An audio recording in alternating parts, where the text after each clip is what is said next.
안녕하세요. 김태현 현명한 투자자 방송 시작하겠습니다.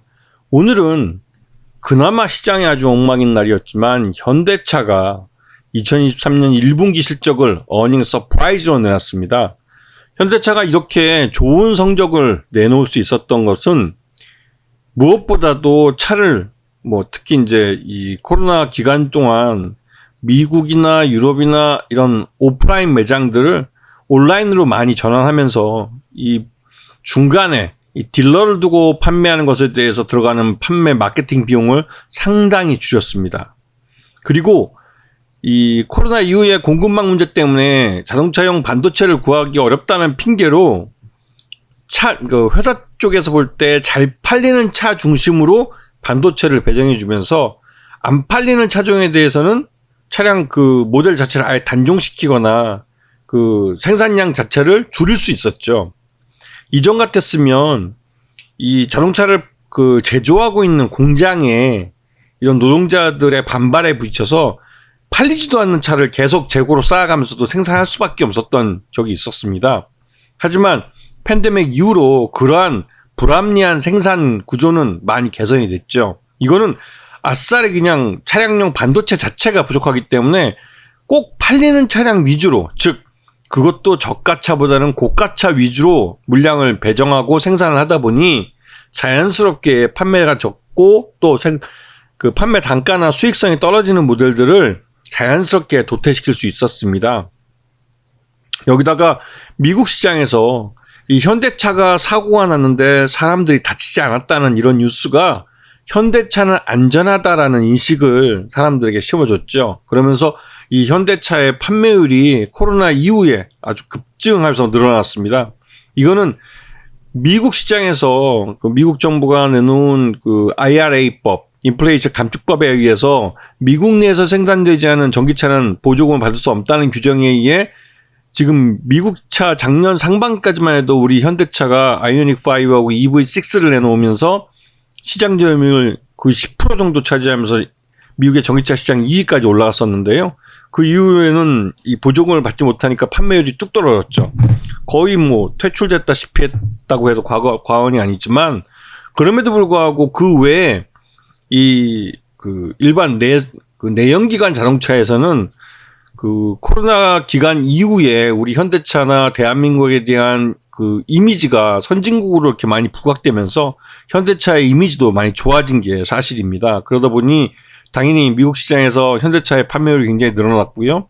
그러면서 이제 수익성도 굉장히 좋아졌죠. 미국 시장뿐만 아니라 중국 시장을 제외한 유럽 시장이나 여타 제3시장에서는 현대차와 기아의 이미지가 굉장히 올라가면서 예전보다 비싼 값으로 차를 팔 수 있게 됐습니다.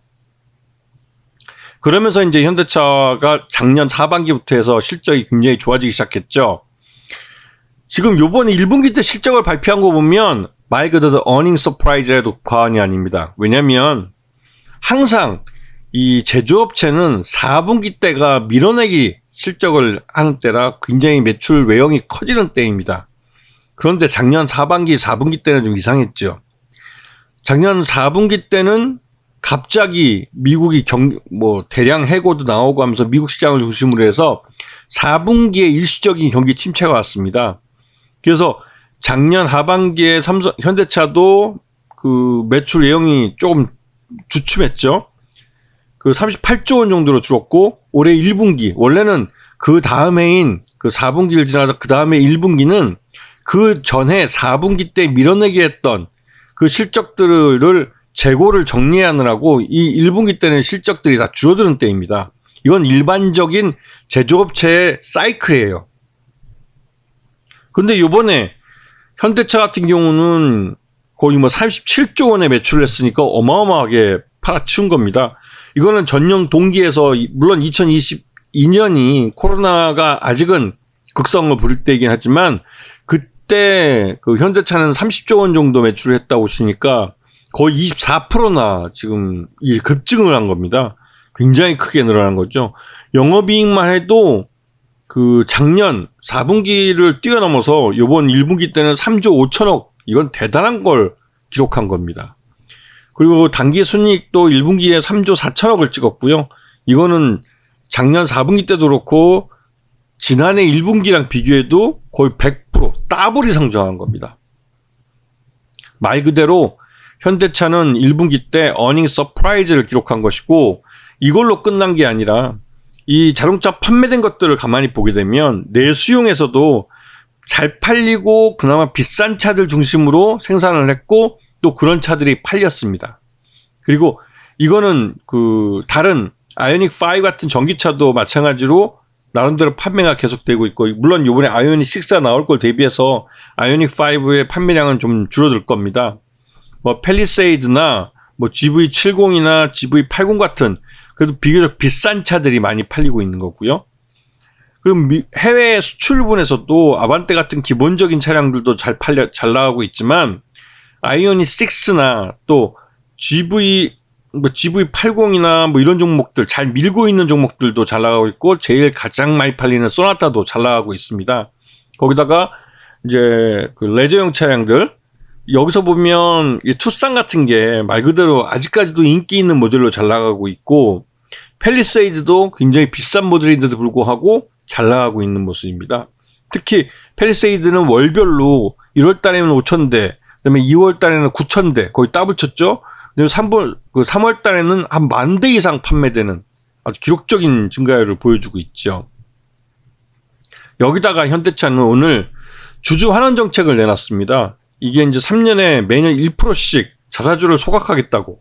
이거는 자사주를 그냥 매입해서 갖고 있다가 나중에 비싼 가격이 올라서 다시 팔겠다. 즉 그만큼의 지분이 남아있는 게 아니라 아예 자사주를 매수한 거 그냥 소각해서 없애버리겠다는 거예요.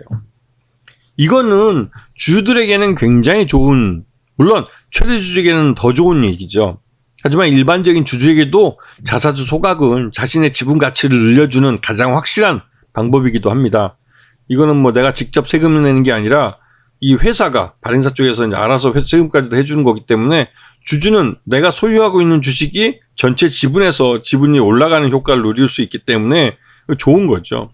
그리고 이러한 분기 배당도 예전에는 반기마다 배당을 해줬는데 이제는 분기마다 배당을 해주겠다고 하니 말 그대로 현대차의 실적이 물이 오른 그런 자신감을 보여주고 있는 겁니다. 당연히 외국인과 기관 투자가들은 이런 식으로 현대차가 자신있게 실적하고 숫자를 보여주면서 이런 배당 정책도 내놓고 하면서 외국인과 기관 투자가들 모두 현대차를 사들이기 바빴죠. 그리고 현대차는 지난 1분기, 이번 1분기 실적으로 봤을 때 적정 주가 약 30만원 정도 평가되기 때문에 지금 20만원을 돌파한 여세를 이어갈 가능성이 커요. 물론 2분기 때 실적이 1분기에 이런 뭐랄까요, 우리나라도 그렇고 전 세계적으로 경기가 점점 나빠지고 있다는 말들이 나오고 있기 때문에 현대차가 주력으로 생각하고 있는 유럽과 미국 시장에서 경기 침체에 빠진다면 소비도 줄어들기 때문에 자동차의 판매율도 줄어들 가능성이 있습니다. 하지만 지금 1분기 때만 봐서는 아직까지는 그런 징후가 보이진 않고 있고요. 그리고 현대차가 지금 요번 1분기 실적을 기준으로 봤을 때 30만원 정도 평가되는 것은 지금 현재 가격대에서 확실히 이제 이 실적이 좋아지고 있다는 걸, 그리고 이 우리나라 시장에 가장 많은 영업이익을 올리는 기업이 삼성전자에서 현대차로 완전히 바뀌었다는 걸 보여주고 있기 때문에 이런 주가 흐름을 반영하고 있는 거라고 볼 수 있습니다. 특히 작년 하반기 4분기 때 현대차 주가가 많이 폭락을 했는데요. 그때 폭락했던 이유가 역시 미국 시장에서 IRA법에 따라서 전기차를 팔 수 없었다는 사실이 큰 타격으로 다가오긴 했습니다. 하지만 올해 들어와서 예외를 인정받는 리스 쪽에서 좀 매출이 발생하고 있고, 물론 그 부분에 대해서는 지금 미국의 테슬라와 포드가 가격을 인하하면서 리스 시장마저 치고 들어오려고 하기 때문에 그런 부분에서 좀 경쟁이 좀 어렵긴 하지만, 그럼에도 불구하고 이 전기차 시장은 아직까지는 뭐 IRA법 때문에 제대로 판매를 못하고 있지만, 내연기관 시장에서는 오히려 좋은 이미지, 국가 이미지도 좋아지면서 현대차의 이미지도 함께 좋아지는 효과를 톡톡히 누리고 있다는 것을 볼 수가 있습니다. 그렇기 때문에 이러한 추세가 이제 2분기 때 경기 침체에 빠져들면서 소비가 둔화되지만 않는다면 추세적으로 이어질 가능성이 있기 때문에 외국인과 기관 투자가들이 계속 주식을 사들일 가능성이 크고, 현대차도 이 매년 1%씩 이 주식을 소각하겠다는, 자사주 소각하겠다는 약속을 지킨다면 그만큼 주식을 시장에서 사들여야 되고, 사들인 것만큼 또 소각해서 없애는 거기 때문에 주주들에게는 굉장히 긍정적인 소식이라 할 수 있죠. 이런 부분 때문에 이 현대차는 올해 좀 선방할 것 같다는 생각이 듭니다. 이게 작년 연말에 IRA법 때문에 굉장히 고전할 거라고 예상을 했지만, 실제로 숫자를 보여줄 때 현대차가 이런 경기 침체장에서도 강한 면모를 보이면서, 특히나 이제 IRA법 같은 외부의 이런 변화된 양상에도 충분히 경쟁력을 가질 수 있다는 사실을 아주 잘 보여주고 있기 때문에 그런 위기에 강한 기업이라는 면모를 잘 보여준 거죠. 그래서 이런 현대차 같은 경우는 경기 침체에서도 실적을 낼 수 있겠다라는 그런 자그마한 희망을 갖게 하는 회사입니다. 그런 부분에서는 투자자들에게 굉장히 신뢰감을 주는 회사를 할 수 있죠. 자, 오늘 방송 여기서 마치겠습니다. 감사합니다.